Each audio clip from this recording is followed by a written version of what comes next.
Halo Jebret Tim, balik lagi sama gua Sabto Haryo Rajasa di acara SPP alias Si Paling Pandit.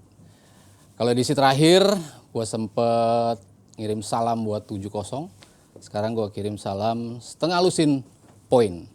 Ya, keunggulan 12 poin Real Madrid atau Barcelona atas Real Madrid ini menunjukkan bagaimana besarnya gap ya yang sudah bisa dilakukan oleh Barcelona di La Liga musim ini. Kemarin mereka baru menang di El Clasico dengan skor 2-1, keunggulan 12 poin.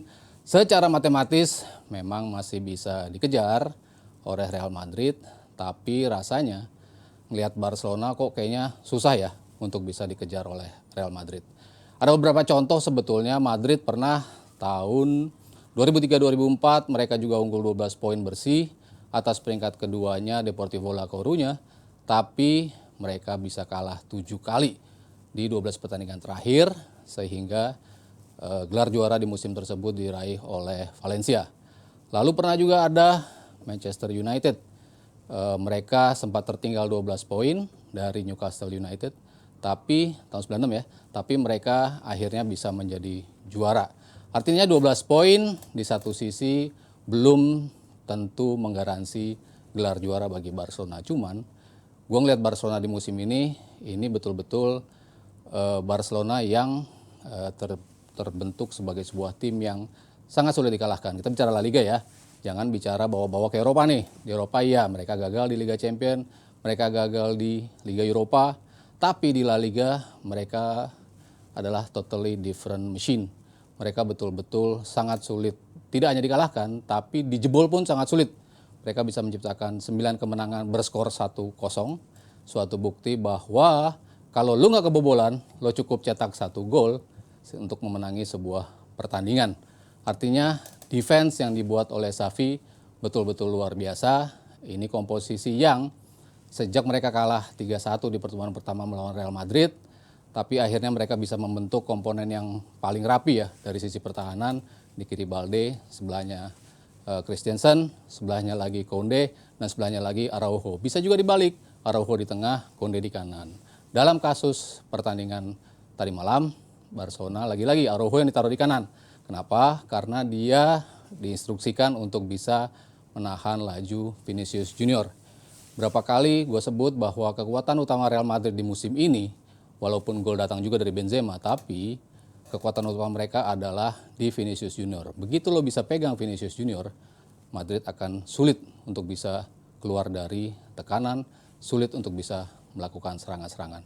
Beberapa klub di La Liga udah membuktikan ketika mereka bisa menahan Vinicius Junior, Madrid akan kerepotan. Dan kemarin dibuktikan lagi oleh Xavi dengan pemilihan pemain yang menurut gue pas, dan Xavi mengambil risiko. Memang dia agak sedikit dilematis ketika harus memilih Sergio Roberto atau Franck Kessie. Tapi Sergio Roberto dimasukin di babak pertama, lalu Kessie dimasukkan juga di babak kedua. Di babak pertama Sergio Roberto mencetak gol, di babak kedua Franck Kessie mencetak gol. Artinya pemilihannya sesuai dengan insting yang didapat oleh Xavi betul-betul sempurna untuk memberikan kemenangan 2-1 yang tadi kita bicara keunggulan 12 poin atas Real Madrid.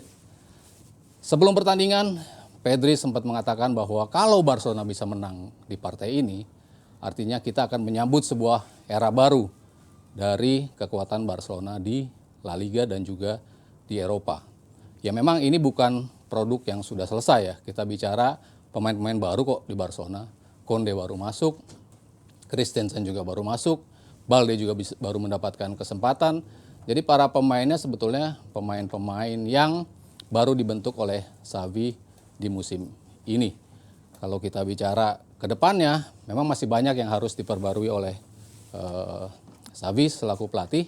Kalau kita lihat di Eropa mereka keteteran, itu ada suatu bukti bahwa tim ini masih belum konsisten, tapi paling enggak dengan menjadi juara di La Liga dan bisa jadi menambah 1 trofi lagi di Copa del Rey, dan mereka sudah mendapatkan juga Super Copa, artinya Xavi bisa mendapatkan 3 trofi. Dan ini adalah sebuah catatan yang menurut saya fantastis, karena sejak 2019 mereka trofiless atau tidak mendapatkan trofi, yang artinya ini suatu pencapaian yang terutama di La Liga ya. Mereka belum pernah menjadi juara dari tahun 2019. Ini pembuktian bahwa tim yang konsisten yang dibentuk oleh Xavi bisa menjadikan Barcelona sebagai kekuatan yang akan sulit untuk dikalahkan. Real Madrid sendiri gimana? Fansnya, ya bahkan Ancelotti sendiri bilang, kita di La Liga udah susah untuk bisa berkompetisi melawan Barcelona. Di Copa del Rey pun kita kayaknya susah karena sempat tertinggal di leg 1. Tapi di Eropa, menurut Ancelotti, kekuatan Madrid terletak di situ. Mereka aim-nya adalah menjadi juara Liga Champion. Dan kalau kita lihat 14 gelar yang sudah mereka rebut, ya tidak asal bicara sebetulnya Ancelotti, dan dia akan diukur dari kinerjanya di Liga Champion. Bukan di La Liga, bukan di Copa del Rey. Melihat kekuatan Madrid, ya memang kalau kita lihat lini depannya di mana mereka sulit untuk bisa mencetak gol demi gol, mereka butuh striker jempolan. Karim Benzema musim lalu tampil luar biasa, bahkan dapat Ballon d'Or. Tapi di musim ini berapa kali cederanya terulang sehingga tidak bisa tampil secara konsisten. Mereka butuh pasokan striker di depan. Mereka sudah punya di tengah, cuma ini sudah punya Camavinga, sudah punya Ceballos, pemain-pemain yang bisa diramu oleh Ancelotti menjadi sebuah unit yang matang di lini tengah. Tapi di depan ini menjadi masalah utama mereka. Nah, kalau mereka punya striker sekaliber Erling Haaland, ini menjadi kekuatan utama Real Madrid mungkin di musim-musim ke depan. Dan mereka gosipnya memang mengincar Erling Haaland.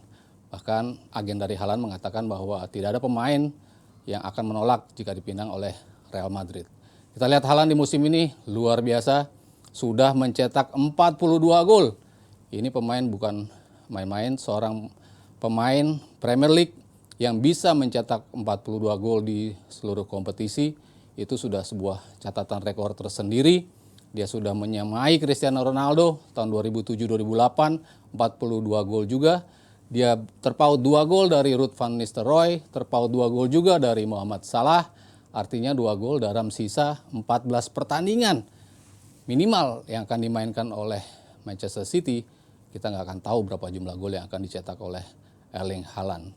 Rekor dipegang oleh Dixie Dean, tapi hampir satu abad yang lalu, 2027-2028, dia mencetak 60 gol di semua kompetisi bagi seorang pemain yang bermain di Premier League. Mungkin untuk mencapai 60 gol masih agak sulit ya bagi Haaland. Mungkin dia akan berada di level 50 gol, bahkan 50 menuju 60, tapi 60 kayaknya nggak sampai ya kalau ngelihat track record ya. Tapi kalau mereka bisa sampai melaju jauh di Liga Champion, artinya ada tambahan partai lagi. Bisa melaju di Piala FA, mereka ada tambahan 2 game lagi. Jadi artinya apapun masih bisa terjadi untuk seorang Erling Haaland. Kalau kita ngelihat gimana dia evolve menjadi pemain yang komplit di musim ini, akhirnya makin kesini makin kelihatan ada kerjasama yang luar biasa dari para pemain dan juga Haalandnya itu sendiri.